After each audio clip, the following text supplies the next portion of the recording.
Welcome, investigator. Evil is on the rise. Crime is escalating. Our mission is to eliminate the crime by exposing evil, examine why it manifests, and highlight the brave souls that confront it every day.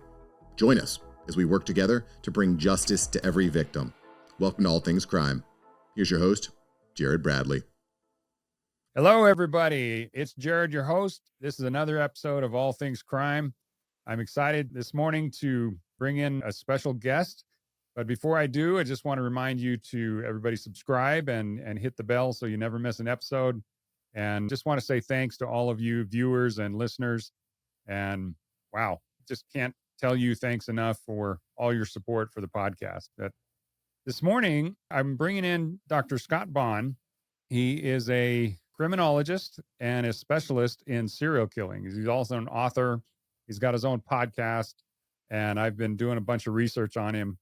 And I'll tell you, Scott, you have just a plethora of knowledge and information out there. Boy, your books, you know, The Serial Killer and or The Fatuation with this. I don't know the exact. I've got your whole why we love serial killers. Yes, why we love serial killer. I got your whole resume here, and maybe I had to turn to it so I don't screw this up too much here. So, why we love serial killers: the curious appeal of the world's most savage murderers.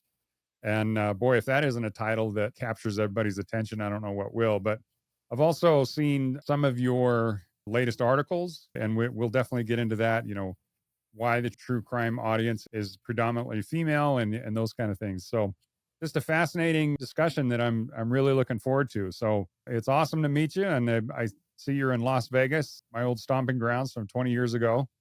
And welcome to the show. Well, thank you, Jared. I'm really happy to be here. Excited to have a conversation about all things true crime. Absolutely. Boy, that's the topic of the season, isn't it? It seems that everybody's we always have plenty to talk about. Absolutely. You know, I was reading a newspaper article this morning about a guy that, and this I think goes hand in hand with what we want to talk about today. But this guy up in Seattle, he's a felon, and I'm not sure what he was doing on the streets, to be honest. Just walks up to a Tesla on the street and just opens fire. He had a 9mm gun that he'd stolen and killed this lady who was 32 weeks pregnant, injured her husband, but just shot through the passenger side window and the windshield. And they said it was totally unprovoked. They have no idea why this guy did it, but I think that goes hand in hand with the psychosis that so many people have out there. And I know you're an expert on that, so maybe we could start with that. What do you think would inspire somebody to just walk up and shoot somebody? Well, I think this is part of what I've been observing for some time now, which is, you know, an uptick in these crimes of just anger and retaliation and frustration. The mass shootings, the terrible mass shootings, where we've seen just a tremendous uptick in over the last 10 years. And I think it has to do a lot with societal conditions that are prevailing in the United States now. I can't remember a time in my life, perhaps the 1960s, where the country was this divided along so many different lines. People are angry, they're frustrated, they feel powerless, alienated, and in those type of conditions, some people strike out in rage and retaliation, and that's really what mass murders are. You know, mass public shootings are perpetrated typically by a fatalistic individual who often wants to go out in some sort of a blaze of glory and make a statement and take out as many people as possible because they feel that the world has done them wrong in some way. That's a typical model of a mass shooter. And then at a more micro level, like you just described, an individual incident like that also just smacks of anger, frustration, and wanting to, hurt someone just out of rage. And of course, that individual might also have pathological mental issues as well. But I think a lot of this is literally due to the social forces that are prevailing in our country right now. I mean, everyone's waiting for the next shoe to drop. What's going to happen next? And there's just so much angst out there. And in that kind of a social, political, cultural context, very bad things are going to happen. Yeah, It's pretty insane the way there's so many people out there that I think have some sort of mental illness or instability, but then you compound that with the fact that social media, for example, and I think this Idaho shooter that killed those 4 students up there is a good example. Koberger. He My understanding at least is he was kind of shunned. He was socially awkward. He was almost like stalking one of the victims, and she probably as a social media influencer, but for the most part just a young girl that was just pretty much ignoring everybody other than herself, and she didn't reciprocate his, I don't know, promptings, whatever, in order to it's hard to describe it, but you know, so many people are just having fun and doing their own thing, and they don't have time to pay attention to everybody else. And some of these folks, like this Brian Koberger, thought that he deserved attention from her, and when she didn't reciprocate that, he lashed out. Well, the Koberger case, of course, is very much in the front of the news right now, and his trial is actually going to start later this year. Now, in the case of Koberger, it's really kind of an interesting dynamic because what he's charged with is essentially a mass murder, four people in one incident. But I see tremendous parallels between his evolution, his progression, if you will, to killing throughout his teens and into his 20s, very similar to a serial killer. Very similar, in fact, to Dennis Rader, BTK, who I have studied extensively and actually spent a tremendous amount of time corresponding with. They both have degrees in criminal justice. They both had a fixation with stalking and a desire to prey on women. And in both cases, their initial killing was in fact a mass murder because BTK killed a family of 4. That was his first killing before he became a serial killer. And I've been saying this for a while now, that if Koberger had not been caught, assuming that he is found guilty of this, had he not been caught, I think there's a tremendous likelihood that he would have gone on to become a serial killer. His progression and his evolution is not that of a mass murderer. It is much more that of a serial killer. Interesting. So when you say serial killer, why don't you define that for the audience? Sure, absolutely. So a serial killer is an individual who is killing in multiple unrelated incidents where the victims themselves have no connection. And generally speaking, the perpetrator has no relationship with those victims. That is very different than the profile of the average murderer in the United States. As I'm sure you know, Jared, in about 2/3, perhaps even 75% of all homicide incidents, there is a relationship between the perpetrator and the victim. That's simply not the case with serial killers. Serial killers are killing individuals because they represent something to them. Either they're attracted to them as a profile, or perhaps they have a mission to rid the world of prostitutes or people of a particular religion or race, for example. So these incidents are not related in anything other than the victim may fit a particular profile. And these are happening in multiple incidents where there typically is what is known as an emotional cooling off period in between the killings themselves. And this is the period where the killer will come down from what is often like almost like a narcotic high, an adrenaline high, and cool down and blend back into what often seems outwardly like a normal life. And then what happens, because they're not driven by anger, they're not driven by the normal emotions that lead to homicide 99% of the time, they are driven by a hunger, an internal, psychological, visceral, almost a physical hunger to kill. And when that creeps up again, when that reaches what I like to call a tipping point, they will then kill again. And the period of time that it takes could be weeks, could be months. In very rare cases, like Dennis Rader, bind, torture, kill, even years sometimes in between these incidents. So there isn't like a standard cooling off period. No, no. Oftentimes, over time, will escalate and get shorter. Like in the case of Ted Bundy, it escalated over time. That sometimes happens. But in terms of like, does one size fit all? Is it always 2 weeks in between murders or 1 month? No, no, it varies. It varies by individual. Just like the motivation of each serial killer is individualistic or idiosyncratic. I'm often asked by people, isn't it always sex? Aren't they always driven by sex? And the answer is no. More than 50% of the time, it is not driven by sex. It could be something like a mission. And there are, in fact, serial killers that are known as mission killers, where they assign themselves a mission of ridding the world of sex workers or ridding the world of homeless men, for example. They give themselves this mission and they go out and they kill these individuals repeatedly. There are serial killers that are known as visionary serial killers. And David Berkowitz, the son of Sam, is probably the ultimate poster boy of visionary serial killers. He believed that Satan was directing him to kill others. And so a visionary serial killer is responding to some perceived higher power or higher authority. Could be God, could be Satan, could be the man in the moon, could be Ronald McDonald, telling them to kill other people. So there's actually at least 6 different categories of serial killers based upon the need that killing serves for them, the fantasy-based need that compels them to kill. Ah, wow. It's scary to think that these guys are actually walking amongst us. Absolutely. So before, and you brought up David Berkowitz. I want you to expand on that. But before you do, do you think there's an increase in, the sociopath serial killer type that is out there, or are we just hearing about it more? Let's use some actual numbers. Okay. It's estimated that there is about 1 million adult male psychopaths in the United States, about 600,000 adult female psychopaths. Now, sociopaths are a little bit more common.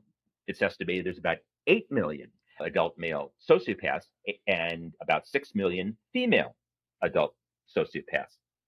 But out of a country of 330 some million people, it's still obviously a fairly small pool.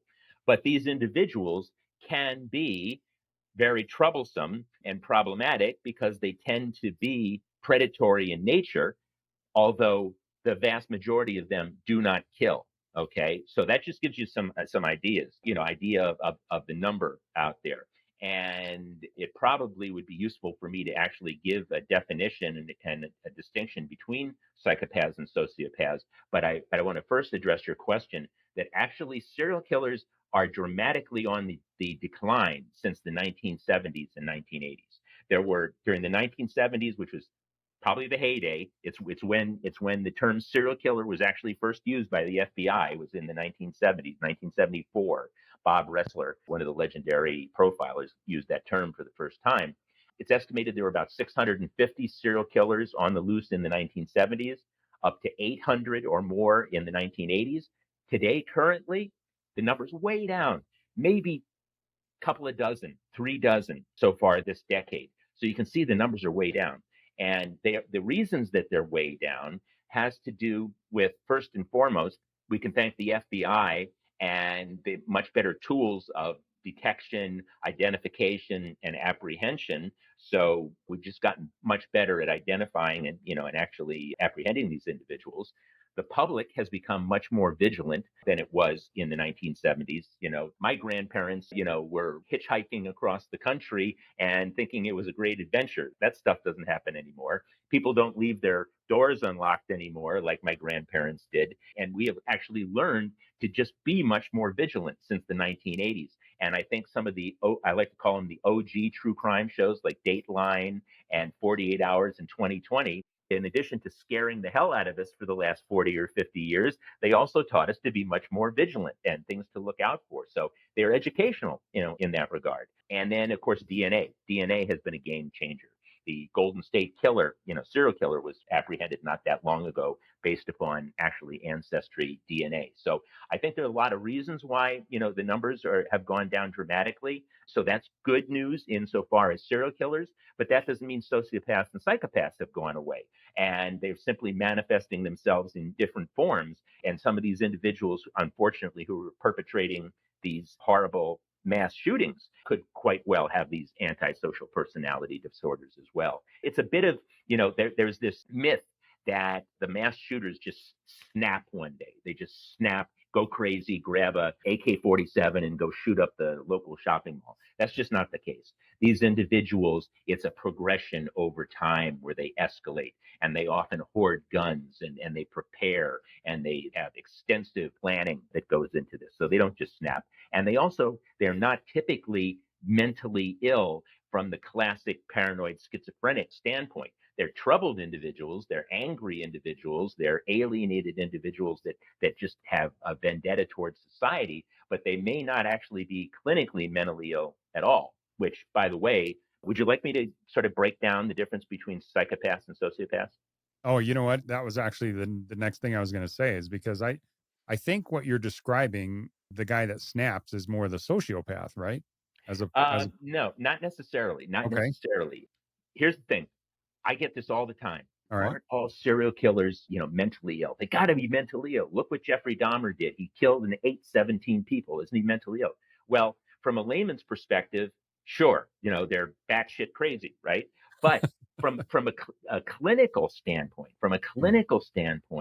according to the American Psychiatric Association, the vast majority of serial killers are not mentally ill. They fall into one of two categories, either psychopath or sociopath, and these are not considered mental illnesses. They're antisocial personality disorders for which there is no known cure. These individuals are not having delusions. They're not seeing apparitions. They're not hearing voices, like a truly psychotic individual. It doesn't work that way.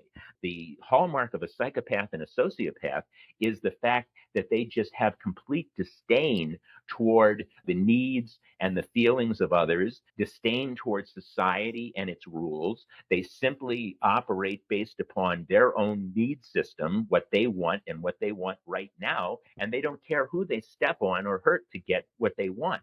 And in the case of a psychopath, there's the whole nature versus nurture phenomenon. Are they born that way or are they made? Psychopaths, we believe, are born that way. It's a function of nature, biology. In fact, if you look at the psychopathic brain, it processes information throughout the brain, mapping the brain differently, very differently than a normal human brain. The frontal lobe of a psychopath is almost dead. There's almost no brain activity. And the frontal lobe is so important because that's what controls impulses. That's impulse control. That's what keeps you from, when you say, man, I hate my boss, I could kill him. That's what keeps you from doing it. In the case of Ted Bundy, they don't have that. They don't have the brakes. They don't have the impulse control. So they kill. Isn't that where logic is processed as well? Well, part of it, yeah. Part of the logic function exists there. But most importantly, in terms of what we're talking about and the ability to inhibit someone is this impulse control. And if you look at the frontal lobe of a psychopathic brain, there's just no brain activity. There's nothing there, which is a frightening thing. Now, so a psychopath, nature, born that way. There is no known cure for a psychopath. They are individuals who simply cannot feel a normal range of emotions or empathize with another living thing. It's simply impossible. The analogy that I use all the time to describe this is, imagine an electronic device, say a hair dryer, right? If it's plugged in the wall, it works just fine. If you pull the plug out of the wall, you got a useless item in your hand.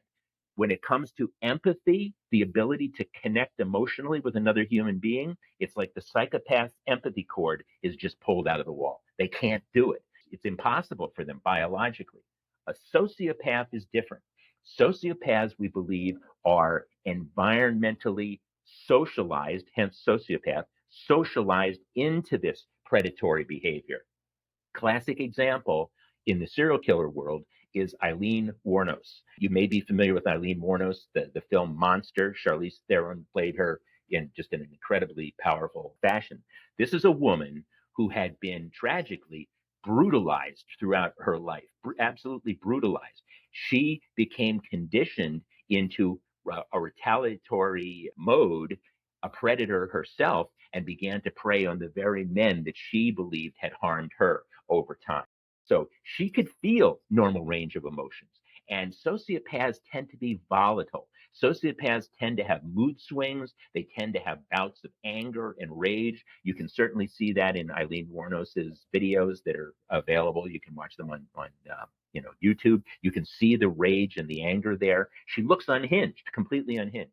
That's a sociopath because they actually can feel a range of normal emotions. The problem is if they're a hairdryer, their plug in the wall is faulty. It just doesn't work right. Sometimes it kind of works, sometimes it doesn't, and that's why they're all over the place. The good news is about sociopaths is they're easier to detect in your environment. It's much easier to see a sociopath around you because they're going to seem off. They're going to seem to have these strange, emotional patterns, whereas a psychopath is just below the radar, cool cucumber, Mm. unflappable. So psychopaths are actually much more dangerous and more difficult to detect. Yeah, I can't remember who I was interviewing, but we were talking more about the negative effects of like sexual assault, rape, child molestation, that kind of thing. And to me, that's kind of what creates a lot of this sociopathic behavior Mm-hmm. that perpetuates itself for generations in, especially in the sexually deviant type of areas where if you were molested as a child and abused as a child, then they have a much higher chance of becoming abusers themselves. And That's is that true. That's true, but higher than average. But it's actually having been abused is a poor predictor of becoming a predator yourself. But it works the opposite. If you are a predator, if you are a sexual predator, better than 90% of the time, the likelihood is that you yourself had been a victim. Okay.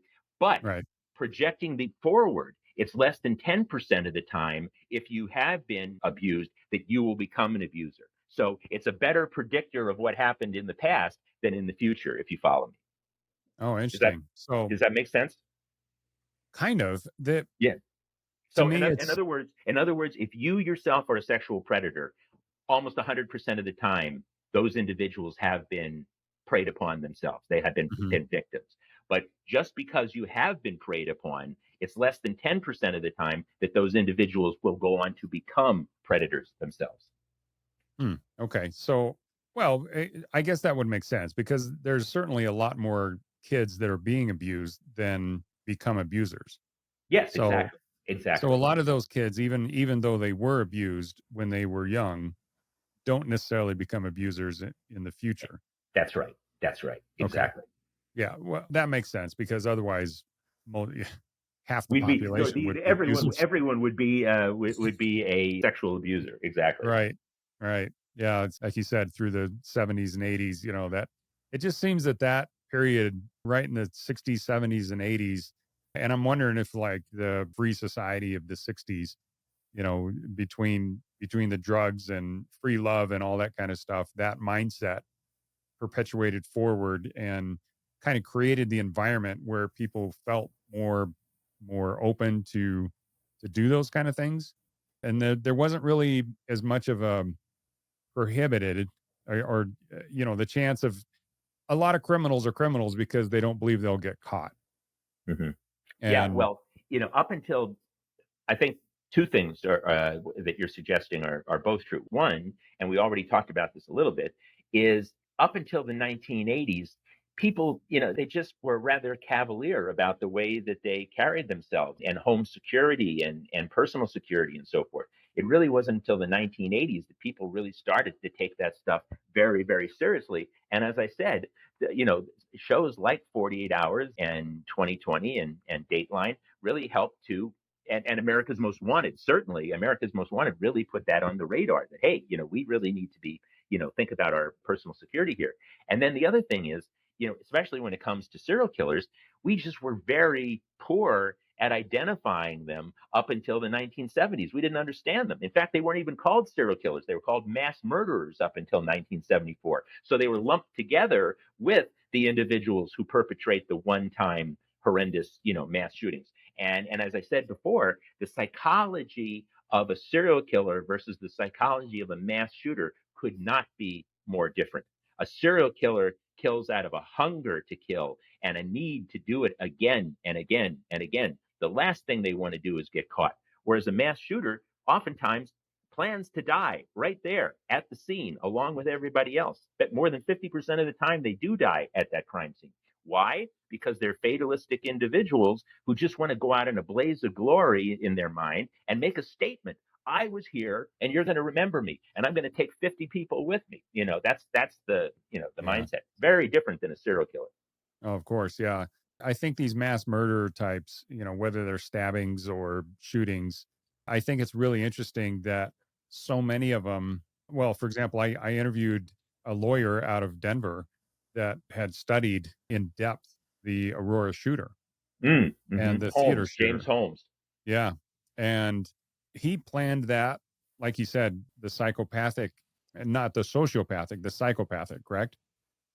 He probably has different things going on there. It's probably borderline personality disorder. There may even be some real clinical mental illness there going on, but you can definitely see psychopathic tendencies as But well. he wasn't listed as mental illness. He was Yeah, listed I as know. something. So I know. Well, but again, see, the thing is, the bar is so high in order to use an insanity defense. In order to use an insanity defense in a trial, your lawyer, the burden of proof is now on the defense to show that you did not know that it was wrong to kill at the exact moment that you killed. Not 5 minutes before, not 5 minutes after, but at the exact moment you killed. And that bar is almost impossible for anyone to clear, let alone one of these, individuals. So that's why these mass shooters, the ones who survive, as well as serial killers, almost never are able to use the insanity defense because it just doesn't apply to them. yeah. No, I'm thinking just from a layman's term, whenever you Mm-hmm. see any of these kind of mass killings, you just look at them and you go, yeah, of course this guy's insane because, everybody looks at life through their own lenses and Of through their course. own rosy glasses. And 99.9% of people, I think, they look at these kind of incidences, the Idaho shooting, the theater shooting, it doesn't matter, Ted Bundy. You look at him, you're like, that dude was just crazy. Mm-hmm. Yeah, no, But absolutely. I mean, that's what I get that all the time, and yeah, that's why as a social scientist, I try to say and try, I empathize with the audience and say, yes, absolutely. As a human being, I understand what you're saying, but the reason that it doesn't apply in the courtroom or in the mental institution is the following: because they just don't fit the definition of either clinical or legal insanity, oh and no, they know it's wrong. oh, And absolutely. Absolutely. They just whether, don't care. They yeah, just don't care, yeah, they either which is don't the care or hallmark of a they, psychopath. A right. psychopath, yeah, I know. Well, I mean, in Yeah. fact, Dennis Rader, BTK, said that to me. He says, I know you think it's wrong. I know that, but I don't care. Yeah. I need to do it. In fact, he even turns the tables. Dennis Rader turns the tables and goes so far as to say, God created me as the perfect predator. Why wouldn't I do this? Why wouldn't I do this? And how dare you condemn me for doing God's good work? He made me the perfect predator. I mean, that's how crazy, he turns it around, turns the table on us and say, how dare you condemn me? Oh yeah. I'm actually, you should be like me.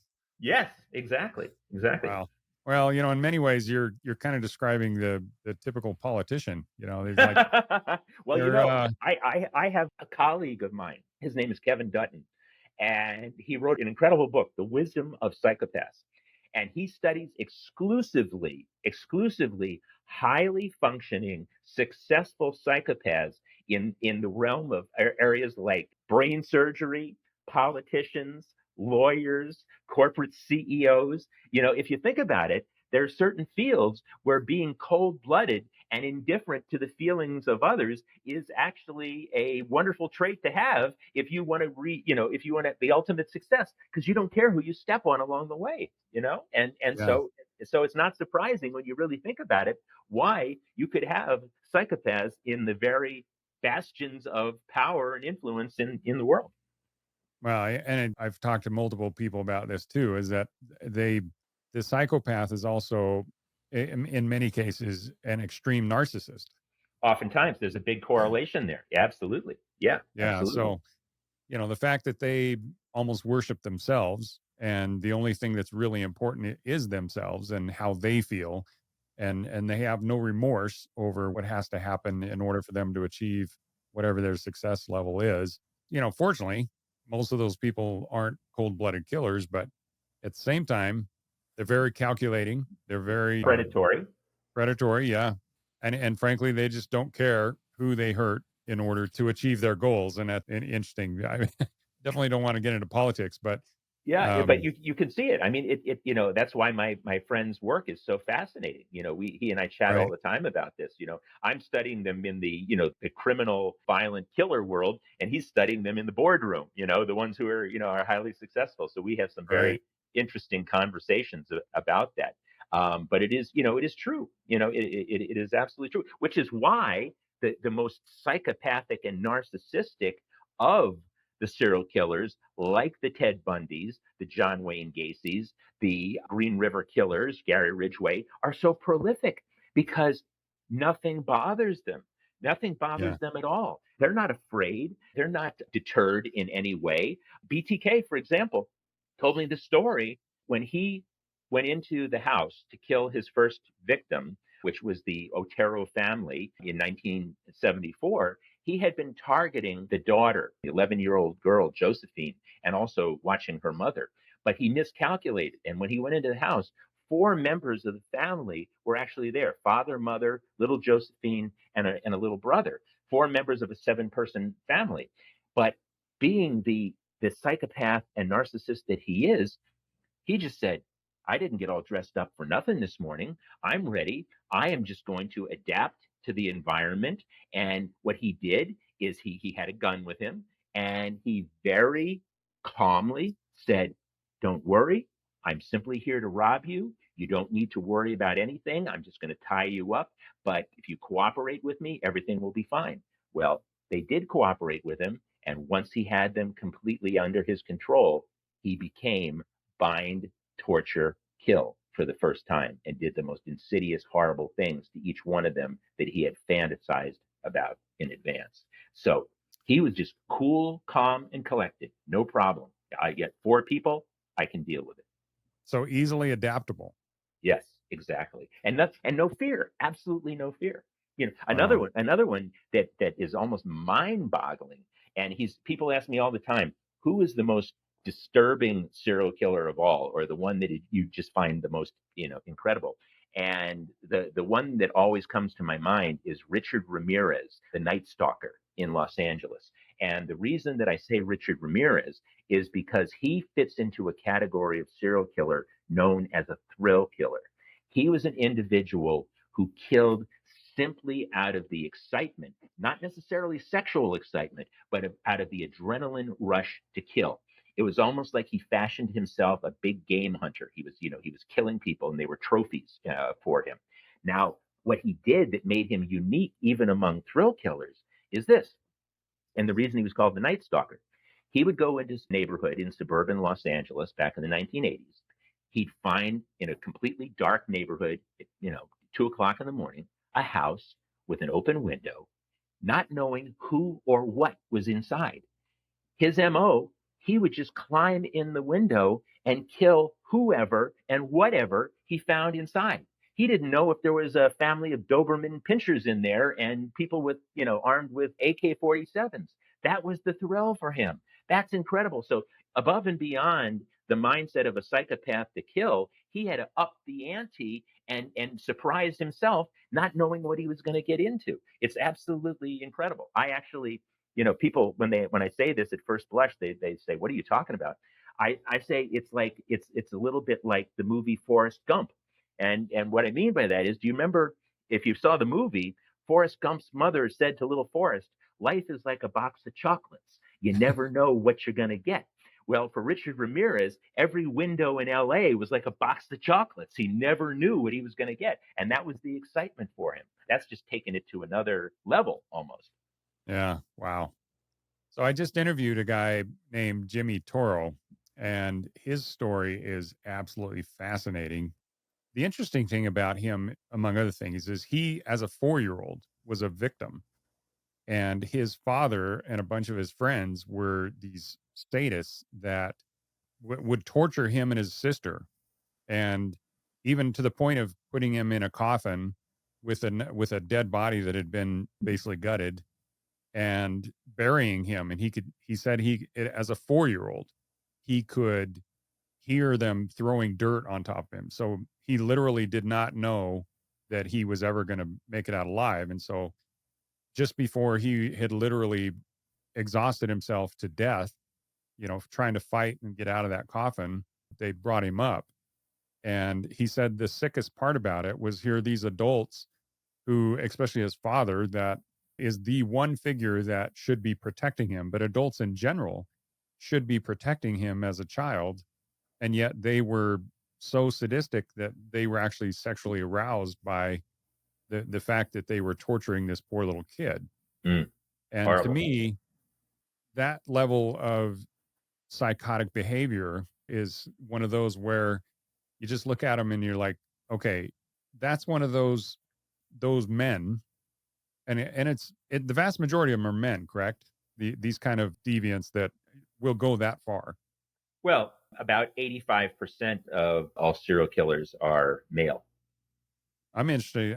I think it's interesting that it's 15% female. That's Yeah, which is actually it's interesting because about 10% of all murderers are female, but 15% of female killers are serial killers are female, which kind of suggests in a little bit tongue in cheek, but women don't kill that often, but when they do, they kill a lot. yeah, a woman scorned. Yeah, exactly. Once they get pushed Once over they the kill, edge. they're good at it. Yeah, well, women are good at a lot of things, and yeah, taking care of. But still, it's clearly the minority. Clearly Yeah, the yeah. minority.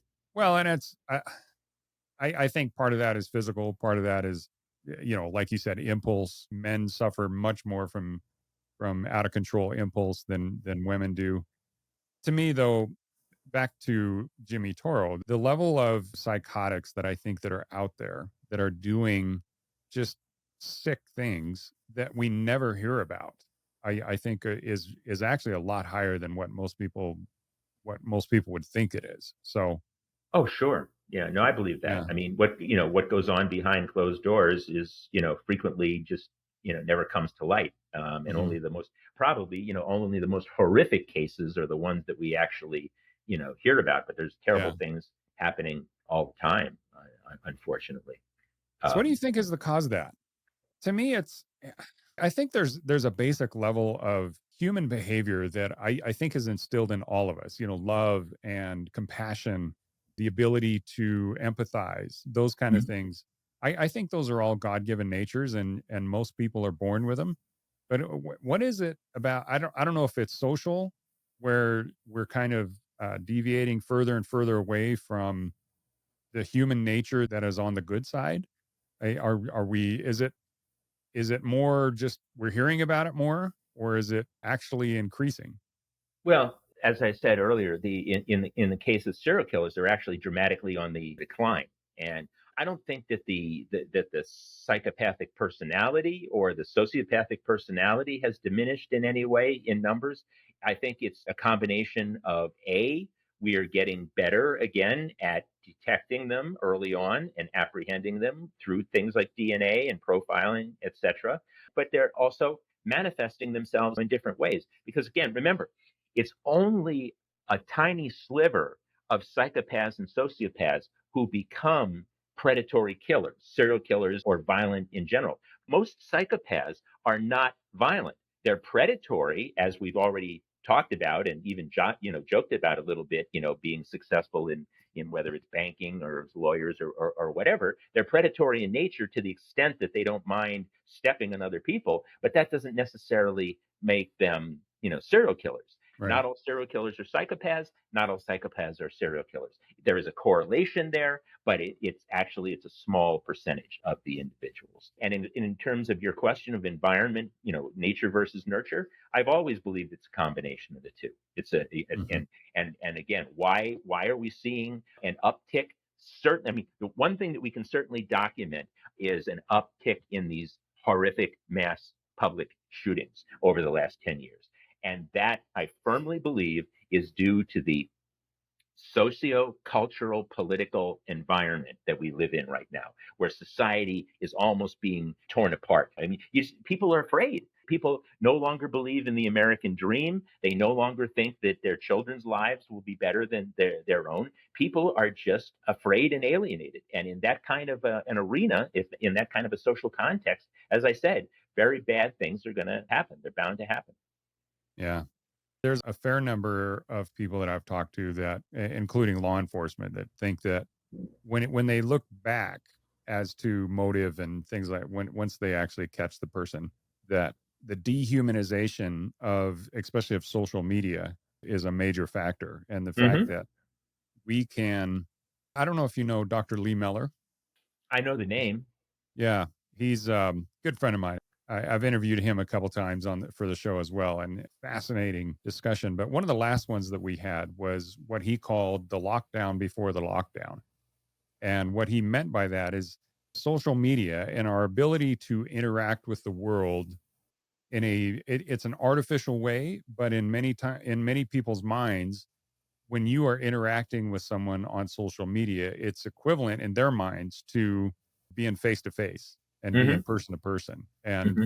like you and I, the way we're talking right now, granted, the reason we're doing it is because we're, 600 miles apart. But, technology has allowed us to be able to do this. But at the same time, if this is the only way that I ever interacted with anybody, I mean, it's better than just staring at a screen because there's actual interaction and it's causing all sorts of things to happen.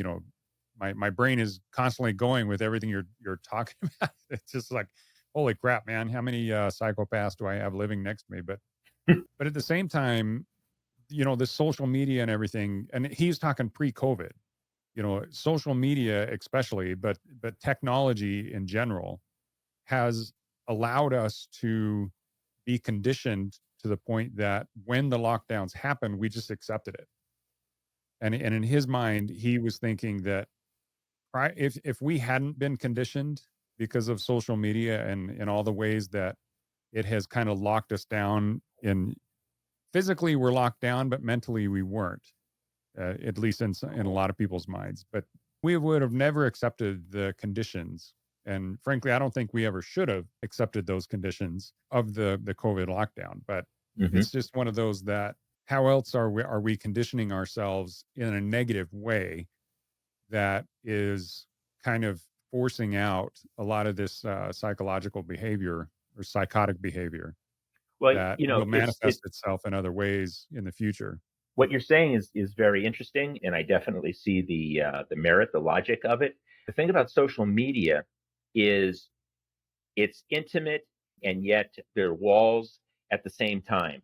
So yes, we can sit here, we can communicate, we can share, but at the same time, there is no physical contact. And I think it permits us to be very cruel and cold and indifferent to others in a way that we would never do in person. People Right. people say and do things on social media that to other individuals that I don't think they would ever do in person. So there is that lack of intimacy there that enables us just to be very callous and very cold and hurtful to other people. So I definitely see that. I definitely see that as one of the negatives of social media. Well, isn't that why Mike Tyson basically said far too many of you have been conditioned to say things and not get punched in the face? Yeah, yeah, exactly, exactly. Yeah, you would say things here in social media in the safety and security of your home on the internet that you would never Right. say to Mike Tyson if he was standing in front of you. Right. Absolutely true. Oh, That's a good point. yeah. I mean, I think all of us we've had people say things about us or to us, quote, quote, to us that they would never say face to face. That's And, right.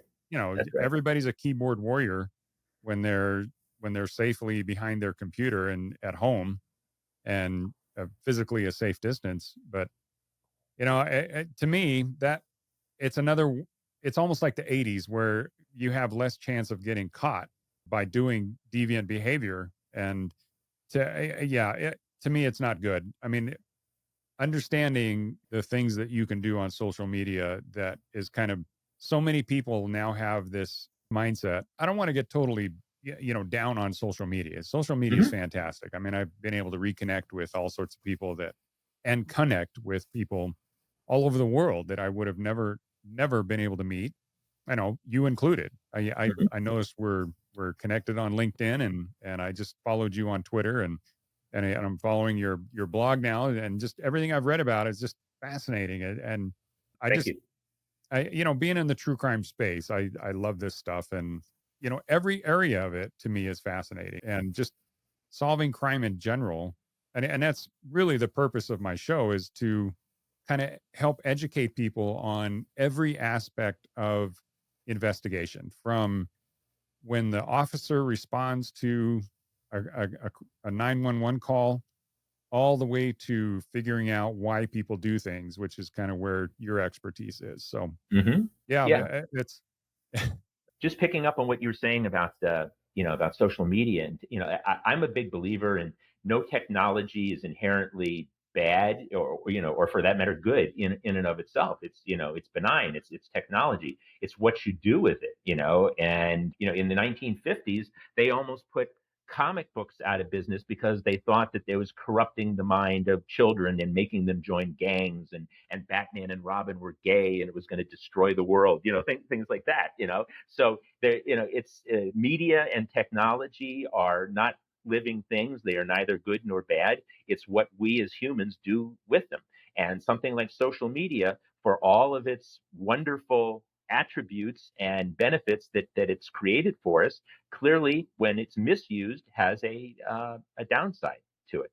So that's the nature of the human condition, and what we how we operate as people. And we need to be much more sensitive, empathetic. We've talked a lot about empathy today. We need to be much more empathetic and consider the ramifications of what we do and how it's going to affect other people. oh, absolutely. Hey, before we wrap it up, let's I know you wanted to talk a little bit about your latest research with Berkowitz, is his name? David Berkowitz. Yeah, Yeah. yeah. Well, for my book, Why We Love Serial Killers: The Curious Appeal of the World's Most Savage Murderers, he was one of the key people that I interviewed for the book. And the reason that I extensively interviewed him, and I also did an extensive amount of research on Dennis Rader, BTK. So my book is just chock full of anecdotes and stories about these individuals. One of the things that's so fascinating about David Berkowitz, the son of Sam, is at one level, he almost personifies evil in our society. I mean, he held New York City in his hand in a grip of terror in the summer of 1977. It became known as the Summer of Sam. In fact, Spike Lee made a movie about it, and he has just gone down as this legendary evil individual to this very day. If you talk to people of the right age who were alive at that time, they still get shudders when you talk about the son of Sam. But interestingly, and you can, this files under truth is stranger than fiction. He has remorphed himself now, or he has reinvented himself. He is now calls himself the son of hope. He has experienced behind bars what he calls a Christian rebirth. And he has written a book about his adventures as the son of hope. And he's become actually embraced and a darling of the evangelical Christian community, who see him as a source of hope and redemption.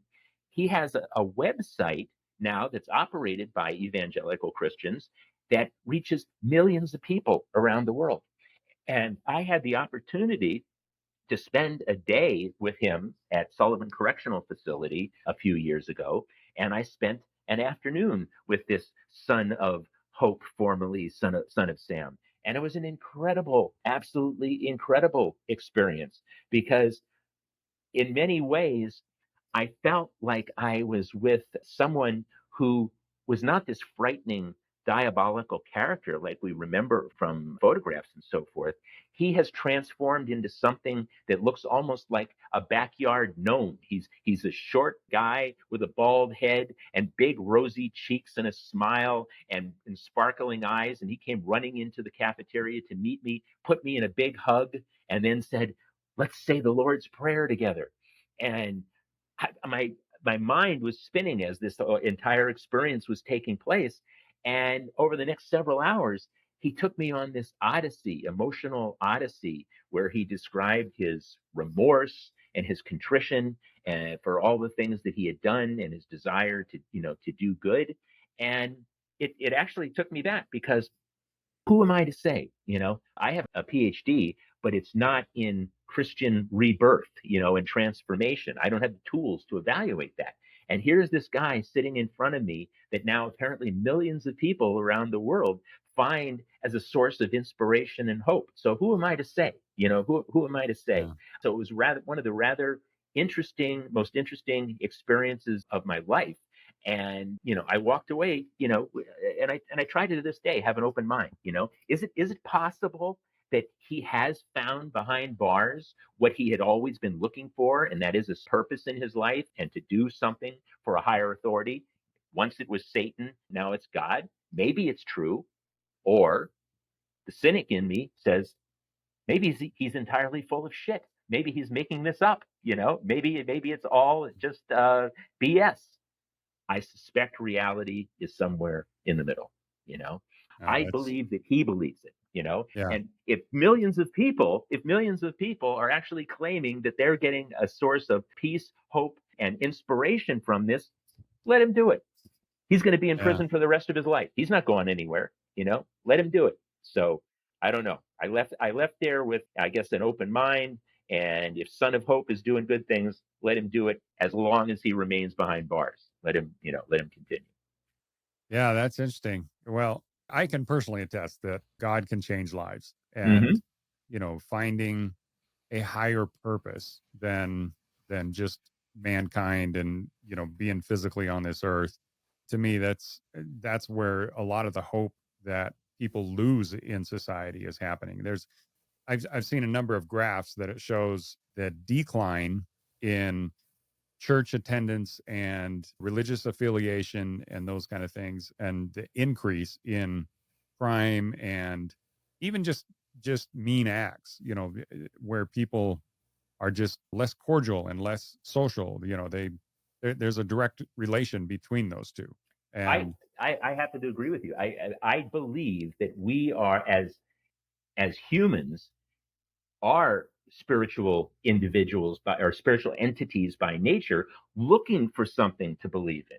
And it can go to the good, it can go to the light, or it can go to the darkness. So that's why I say I left there with an open mind, because Berkowitz was once led into the darkness, and he said I was a very evil man. And he says behind bars he's been led into the light. So actions speak louder than words. And if he truly is having this effect on people and it's causing comfort and hope for people, that's why I say, let him continue to do it.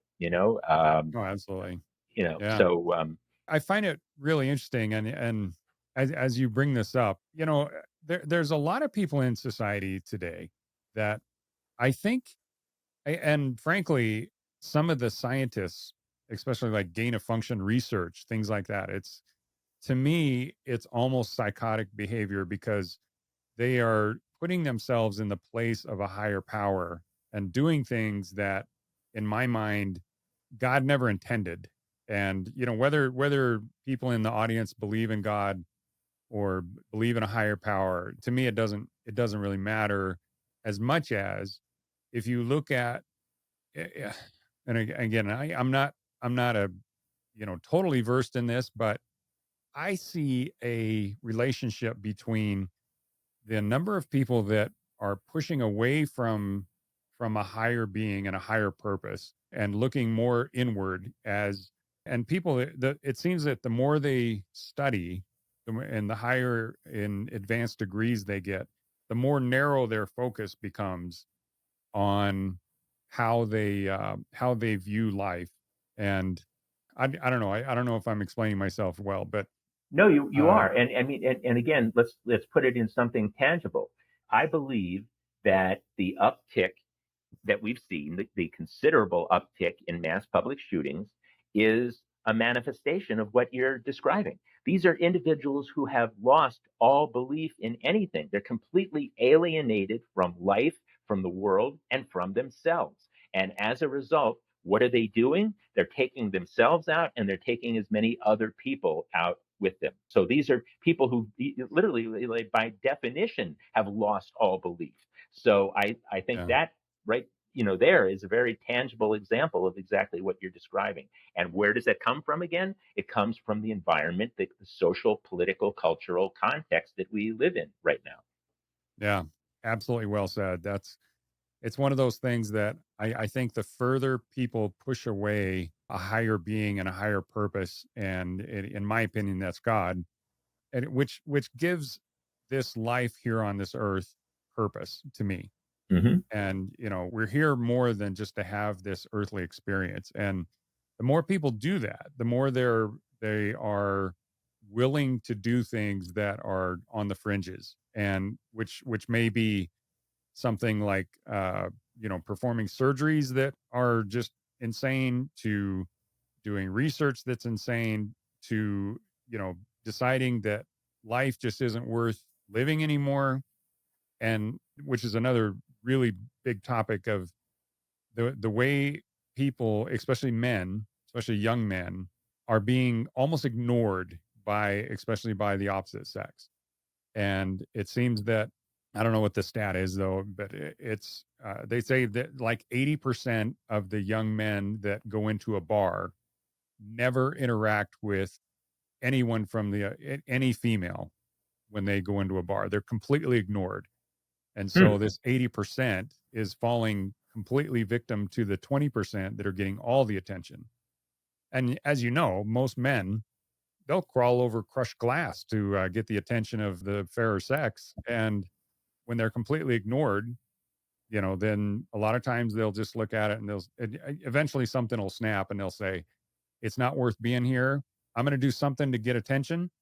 And if that requires me going out and shooting a bunch of people, and going into a nightclub and shooting it up in order to get somebody's attention, and like you said, make a name for themselves that will be known throughout society, then that's what they do. And part of it is environmentally driven. Some of it's wired into them, but I think just the way this society is kind of moving toward almost promoting narcissism and promoting, again, that divide, it's a dangerous combination. Mm-hmm. Interesting point. Yeah, yeah. I thought this. Yes, I think that there's so much happening in the sociological world and through a sociological lens that helps to explain what's happening. Which is, by the way, I'm a criminologist, but my PhD is in sociology with a concentration in criminology. So I tend to look at things at a macro level as opposed to the sort of the idiosyncratic pathological level of one individual. I look at what's happening in society as general and then try to understand the patterns that emerge from that. And so as we look at a lot of this pathological individual acts, when you look at the environment itself, the social context, you can say, well, of course this is going to happen. Look at the environment. Of course you're going to have these individual pathological acts. How could you not, given the social context that we live in? Yeah. So, last question for you. In the context of what we've been talking about, when you think about your specialty and the areas that you've focused on, especially serial killings, is the infatuation with true crime, with serial killings in general, is that feeding the beast? Is it promoting more of it? Or do you think that's a factor? This could be a topic for an entire discussion in itself. The fascination with true crime generally and serial killers specifically is a multifaceted thing. And there's a bit of it that's like looking into the abyss, or the phenomenon of rubbernecking on the road. There's an accident. I got to look at it. It's so compelling. I've got to look at it. There's some of that's going on with, particularly serial killers. It's just so over the top and inconceivable that it draws my attention. But there's also I think, a cathartic effect of it, particularly for women. And as you and I have discussed, interestingly, and I don't know if the audience knows this, but about 80% of the true crime audience watching the TV shows on Oxygen, Investigation Discovery, and A&E, as well as listening to podcasts, it's women, 80% women. And I think a lot of the attraction for women comes out of empathy once again.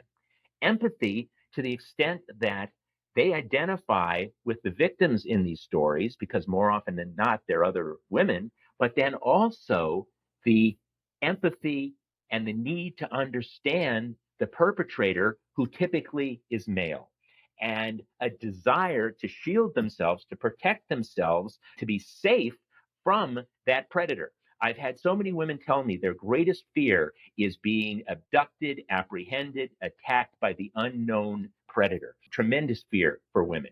So why do they watch these shows? Is they want to learn how to protect themselves. They want to be safe. They identify with the women in these stories. And if you notice, the typical template for these true crime shows, 48 Hours, as well as the shows on investigation, discovery, etc., it starts with a terrible crime, an abduction of a murder, almost always a woman. Then for the next 50 minutes, they take you on this terrifying odyssey trying to find the perpetrator. And then in the last 10 minutes, they identify the individual, they're apprehended, they go to prison, truth and justice prevails. So the female audience can say, oh my God, we're safe. We're safe again. And the programmers of these shows know that. They know that. And they have told me, because I've been on a lot of these shows, and they tell me our desire and our goal is to make our female audience feel safe by the end of the hour. And so these shows serve that purpose. They scare the hell out of the audience, but then you always feel safe by the time it's over. And so the empathy aspect of it, I think, is particularly powerful for women. Who wants to date or marry the next Ted Bundy, right? Nobody does, right? Right. For that matter, who wants to give birth to the next Ted Bundy? Nobody does, right? So women are looking to this to educate themselves and also sort for a catharsis, to an outlet for their fears. I can experience the fear and then I can let it go.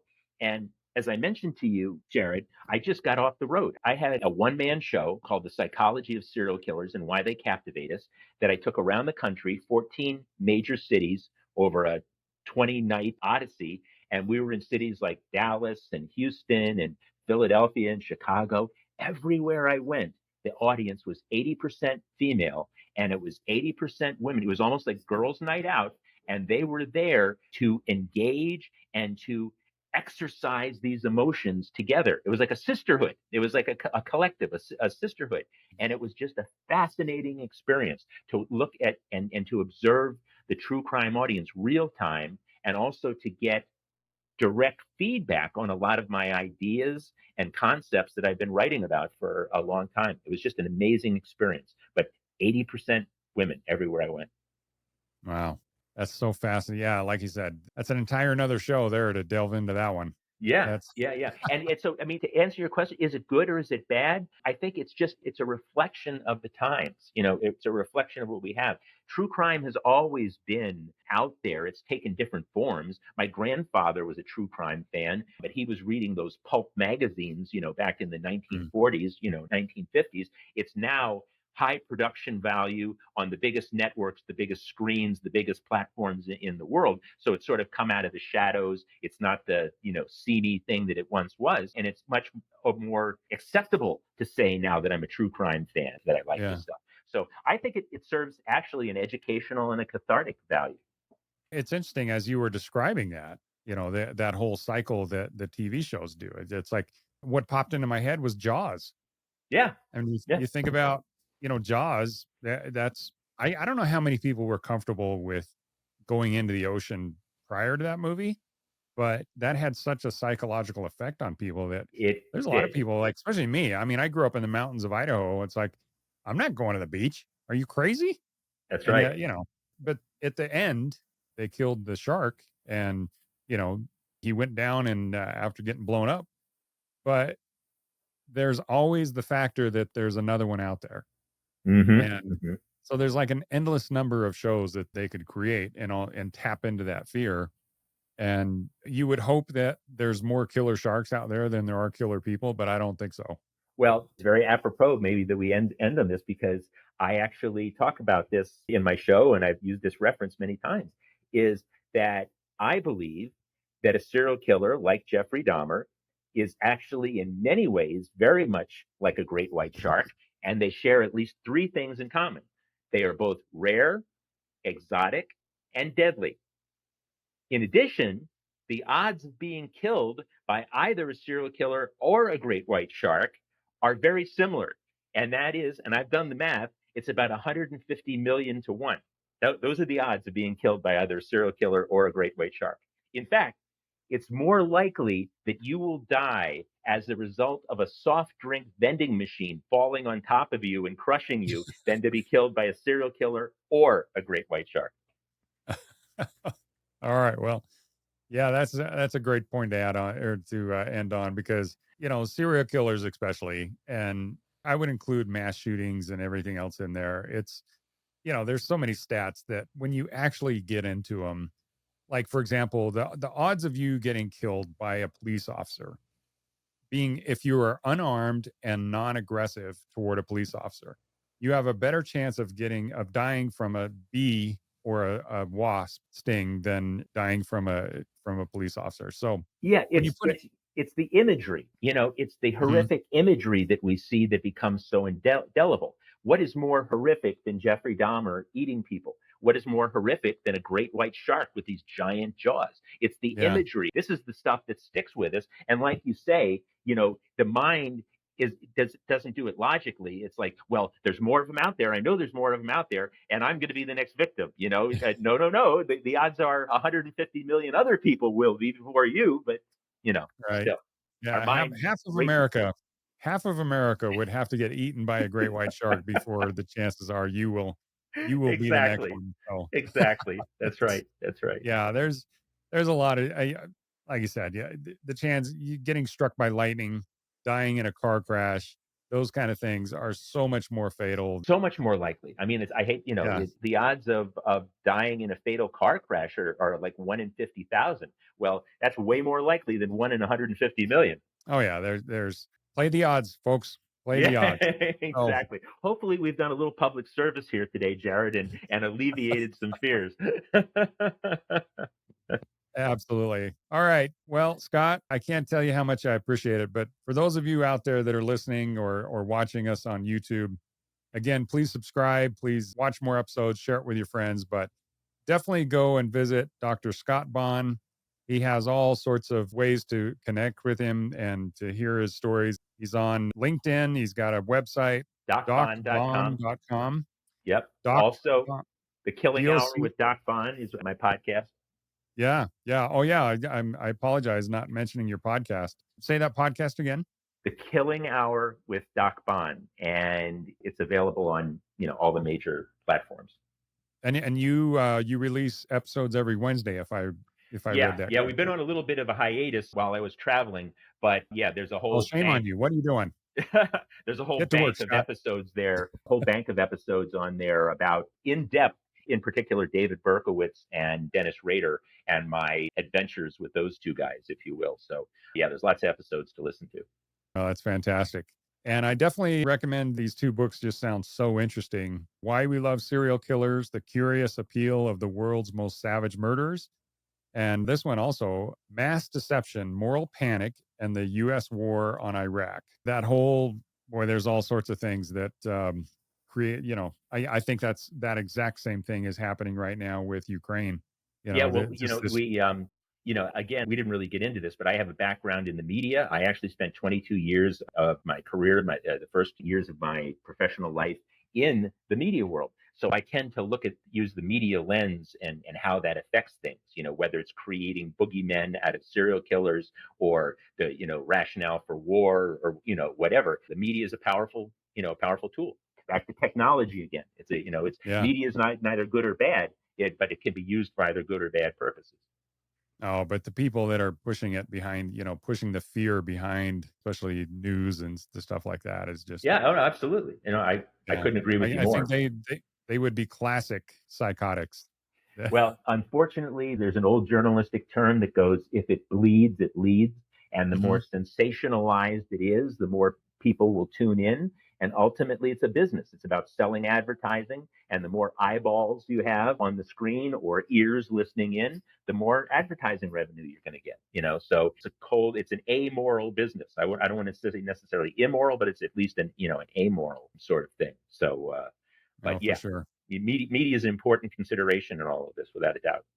Well, let's have you back on again, and we can delve into that side of it because, yeah, I mean, I think we've explored a little bit about the serial killer side, but the mass deception to me is another just fascinating topic that I'd love to pick your brain on. So, Super. well, ladies and gentlemen, Dr. Scott Bonn. Scott, I definitely appreciate you coming on. Boy, it's just fascinating discussion. I really appreciate it. My pleasure, Jared. Thank you so much for having me on. Oh, of course. Okay, we will talk at you later then. Thanks for joining us. Your attention today brings us one step closer to exposing and eliminating the evil that brings crime to our communities. Hit subscribe and share this episode. Together, we will bring justice to every victim.